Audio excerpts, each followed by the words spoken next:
We're going to be changing the name of the Gulf of Mexico to the Gulf of America. Put very serious tariffs on Mexico and Canada. And Mexico has to stop allowing millions of people to pour into our country. They can stop them.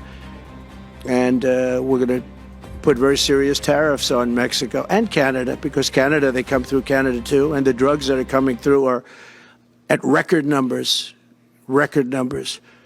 So we're going to make up for that by putting tariffs on Mexico and Canada, substantial tariffs. And we want to get along with everybody, but you know they have to. It takes two to tango.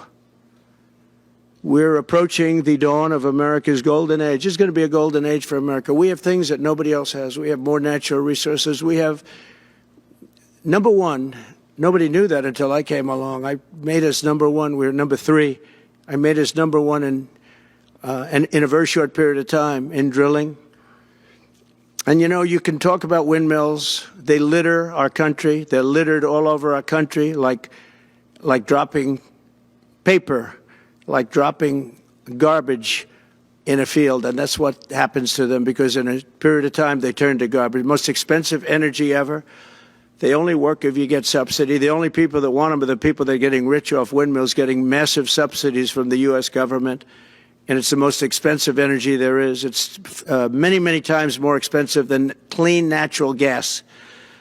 So we're going to try and have a policy where no windmills are being built. You know, off the coast of New Jersey, they want to build like 200 windmills. The people are going crazy. Nobody wants them, and they're very expensive. They don't work without subsidy. You don't want energy that needs subsidy. Energy is a good business. You don't need subsidy. But when you build these massive towers, I mean, they're 25 stories tall, 40 stories. They have one 70 stories tall. The blades, they take 3 ships to ship them. It's crazy. They're dangerous. You see what's happening up in the Massachusetts area with the whales, where they had 2 whales wash ashore in, I think, a 17-year period.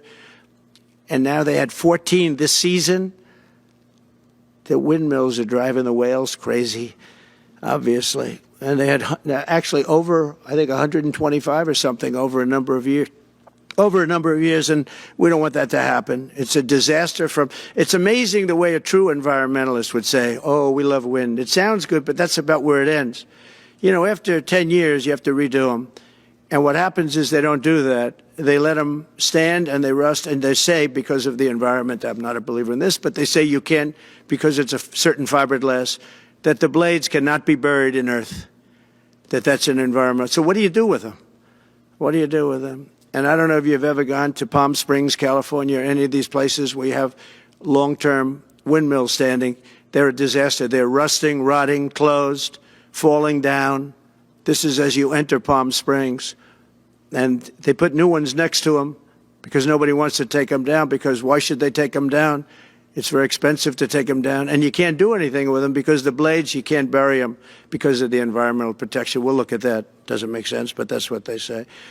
So we are at the beginning of a great, beautiful golden age of business, and I think we're also at a golden age of common sense, because everything I'm saying to you, from a simple water faucet that doesn't allow water to come out appropriately to all of the other elements of what we do and what we're going to do, to take $50 to $60 trillion off our country's balance sheet because some man that has no idea what he's doing, he has no idea. You know it, I know it, the Democrats know it. What they did is a crime by allowing that to happen.